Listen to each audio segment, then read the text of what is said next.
മുൻകൂർ ജാമ്യാപേക്ഷ കോടതി പരിഗണിച്ചുകൊണ്ടിരിക്കുകയാണ് എന്നാണ് നമുക്കറിയാൻ കഴിഞ്ഞിട്ടുള്ളത്. അതിൽ രൂക്ഷമായ വാദപ്രതിവാദങ്ങൾ നടക്കുന്നുണ്ട്.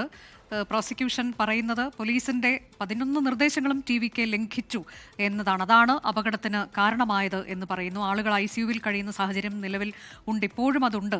ജുഡീഷ്യൽ കസ്റ്റഡിയിൽ പ്രതികളെ വയ്ക്കണമെന്നുള്ളതാണ് പ്രോസിക്യൂഷന്റെ ആവശ്യം. എന്നാൽ പ്രതിഭാഗമാകട്ടെ എതിർവാദം ഉയർത്തുന്നുണ്ട്.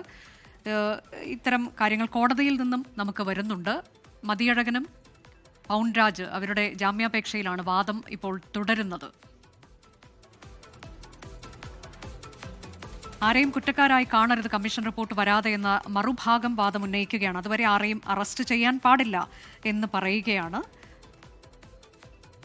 SP കണ്ട ആളുകളെ പങ്കെടുക്കാൻ കഴിയുന്ന ഒരു സ്ഥലത്തിന് അനുമതി തേടിയതാണ് 19-ാം തീയതി എന്ന് മറുഭാഗം പറയുന്നു. പക്ഷേ ആ സ്ഥലം മറ്റൊരു കക്ഷിക്ക് നൽകി എന്ന് മറുപടി തങ്ങൾക്ക് കിട്ടി. അതുകൊണ്ട് തന്നെയാണ് പോലീസ് നൽകിയ സ്ഥലത്ത് പരിപാടി നടത്തിയത്. ഈ പരിപാടി നടത്താൻ പാടില്ലായിരുന്നു ഇവിടെ എന്നൊക്കെയുള്ള വാദത്തിനുള്ള മറുപടിയാണ് അത് എന്നാണ് നമ്മൾ കരുതുന്നത്. പോലീസ് തന്നെ ഈ സ്ഥലത്ത് പരിപാടി നടത്താൻ നിർദ്ദേശം നൽകുകയായിരുന്നു എന്ന വളരെ പ്രധാനപ്പെട്ട കാര്യവും ഇപ്പോൾ പ്രതിഭാഗം വാദിക്കുകയാണ്. വളരെ കുറച്ച് ആളുകൾ മാത്രമാണ് വരിക എന്ന് കണക്ക് കൂട്ടിയിട്ടുണ്ട്. പക്ഷേ അതിനേക്കാൾ ഏറെ ആളുകൾ എത്തിച്ചേർന്നു. 10,000 പേരെ എത്തുകയുള്ളൂ എന്നാണ് തങ്ങൾ കരുതിയതെന്ന് ഉൾപ്പെടെയുള്ള കാര്യങ്ങൾ പറയുന്നുണ്ട്. സൂരജ് സജി വിവരങ്ങളുമായി. സൂരജ്, മുഹമ്മദ് റഹീസ് ആണ് വിവരങ്ങളുമായുള്ളത്. മുഹമ്മദ് റഹീസ്, രൂക്ഷമായ വാദപ്രതിവാദം കോടതിയിൽ നടക്കുകയാണല്ലേ? തീർച്ചയായും രൂക്ഷമായ വാദപ്രതിവാദമാണ് ഇപ്പോൾ കോടതിയിൽ നടക്കുന്നത്. അതിൽ പോലീസിന്റെ 11 നിർദ്ദേശങ്ങളും ടി.വി.കെ ലംഘിച്ചു എന്നാണ് പ്രോസിക്യൂഷന്റെ വാദം. നിർദ്ദേശങ്ങൾ ലംഘിച്ചതാണ് അപകടത്തിന് കാരണമായത്.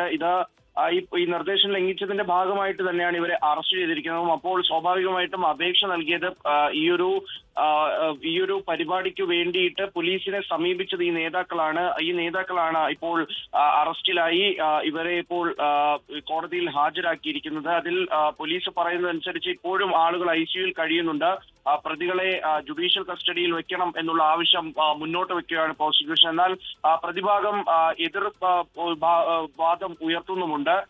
കമ്മീഷൻ റിപ്പോർട്ട് വരാതെ ആരെയും കുറ്റക്കാരായി കാണാൻ കഴിയില്ല. അതായത് സർക്കാർ നിയോഗിച്ച ഏകാംഗ കമ്മീഷനുണ്ട്, അതിന്റെ അന്വേഷണം നടന്നുകൊണ്ടിരിക്കുകയാണ്. തുടർച്ചയായി 3-ാം ദിവസവും കരൂരിലെ അന്വേഷണം പുരോഗമിക്കുന്നുണ്ട്. അപ്പോൾ ആ അന്വേഷണം നടക്കാതെ, അല്ലെങ്കിൽ ആ ഒരു അന്വേഷണത്തിന്റെ ഒരു റിപ്പോർട്ട് പുറത്തു വരാതെ ആരെയും കുറ്റക്കാരായി കാണാൻ കഴിയില്ല. പ്രതിഭാഗത്തിന് എന്തെങ്കിലും പറയാനുണ്ടെങ്കിൽ അത് ട്രയൽ സമയത്ത് പറയണമെന്നാണ് പ്രോസിക്യൂഷൻ അറിയിച്ചിരിക്കുന്നത്. 19-ന് SP കണ്ട ആളുകളെ പങ്കെടുപ്പിക്കാൻ കഴിയുന്ന സ്ഥലത്തിന് വേണ്ടിയിട്ട് അനുമതി തേടിയിട്ടുണ്ടായിരുന്നു എന്ന് പറയുന്നുണ്ട്.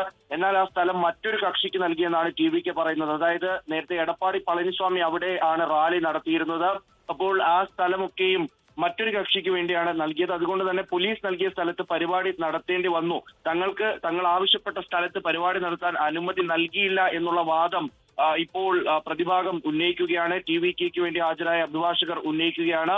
പോലീസ് തന്നെയാണ് ഈ സ്ഥലത്ത് പരിപാടി നടത്താൻ നിർദ്ദേശിച്ചത്. ഒപ്പം തന്നെ തങ്ങൾ വളർന്നു വരുന്ന കക്ഷിയാണ്, അതുകൊണ്ട് വളരെ കുറച്ച് ആളുകൾ മാത്രം വരുമെന്നാണ് കരുതിയത്. അതുകൊണ്ടാണ് ഈ 10,000 എന്നുള്ള ഒരു നമ്പറിലേക്ക് പറഞ്ഞത്. 10,000 പേര് എത്തും എന്ന് പറഞ്ഞത്. അപ്പോൾ പ്രധാനമായും പോലീസ് പറഞ്ഞിരുന്നത് ഈ 10,000 പേരെന്ന ടി.വി.കെയുടെ വാക്കുകൊണ്ടാണ് ഇങ്ങനെ ഒരു സുരക്ഷ അവിടെ ക്രമീകരിച്ചത്. ഒരാൾക്ക് 20 പേർക്ക് ഒരു പോലീസുകാരൻ എന്നുള്ള രീതിയിലായിരുന്നു ഈ പോലീസ് സംവിധാനം ഒരുക്കിയതെന്ന് നേരത്തെ ADGP തന്നെ വ്യക്തമാക്കിയിരുന്നു. അപ്പോൾ അത് തങ്ങൾക്ക് വന്ന പിഴമാണ് എന്ന് സത്യത്തിൽ ടി.വി.കെ ഇപ്പോൾ സമ്മതിക്കുന്ന രീതിയിലാണ്. അതിനൊരു ന്യായമൊക്കെ നിരത്തി ടി.വി.കെ പറയുകയാണ്. തങ്ങൾ നിർദ്ദേശിച്ചത് 1 ലക്ഷം പേരെ ഉൾക്കൊള്ളാൻ കഴിയുന്ന ലൈറ്റ് ഹൗസ് ആണ് എന്ന് പറയുന്നുണ്ട് ടി.വി.കെ. അപ്പോൾ തങ്ങളുടെ ഭാഗം അത് കൃത്യമായി പറഞ്ഞു വെച്ച് ഒരു ജാമ്യം നേടിയെടുക്കുക എന്നുള്ളൊരു രീതിയിലേക്കാണ് നിലവിൽ, ആ ഒരു ലക്ഷ്യത്തോടു കൂടിയിട്ടാണ് അവിടെ ഒരു കടുത്ത വാദപ്രതിവാദങ്ങളൊക്കെ കോടതിയിൽ നടക്കുന്നുണ്ട്. എന്തായാലും പോലീസ് അതിലൊരു വിശദീകരണം കൂടി ഇപ്പോൾ നൽകുന്നുണ്ട്. ഈ ലൈറ്റ് ഹൗസ് നൽകാതിരുന്നത് സുരക്ഷാ പ്രശ്നം കാരണമാണ്. ലൈറ്റ് ഹൗസിന്റെ നൽകാതിരുന്നത് അവിടെ ഒരു മേൽപ്പാലമുണ്ട്. അത്രയും പേർ വന്നാൽ ഇത് കൂടുതൽ വലിയ അപകടം ഉണ്ടാകാൻ സാധ്യതയുണ്ട്. അപ്പോൾ അതുകൊണ്ടാണ് ഇത്തരത്തിൽ പോലീസ് തന്നെ നിർദ്ദേശിച്ച സ്ഥലത്താണ് ഈ പരിപാടി നടത്തിയത്. തങ്ങൾ ആവശ്യപ്പെട്ടത് മറ്റൊരു സ്ഥലമാണ് എന്നൊക്കെയുള്ള കാര്യങ്ങളാണ് ഇപ്പോൾ പ്രതിഭാഗം വാദിക്കുന്നത്. പ്രോസിക്യൂഷനും അവരുടേതായ കാര്യങ്ങൾ പറയുന്നു. രൂക്ഷമായ വാദപ്രതിവാദം കോടതിയിൽ നടക്കുന്നു. ലോകത്തെവിടെയായാലും ഏത് സമയത്തും 24 വാർത്തകളും ഓഗ്മെന്റഡ് റിയാലിറ്റി പാക്കേജുകളും എക്സ്പ്ലെയിനറുകളും വിശദമായി കാണാൻ ഞങ്ങളുടെ യൂട്യൂബ് ചാനൽ നിങ്ങൾക്ക് സബ്സ്ക്രൈബ് ചെയ്യാം.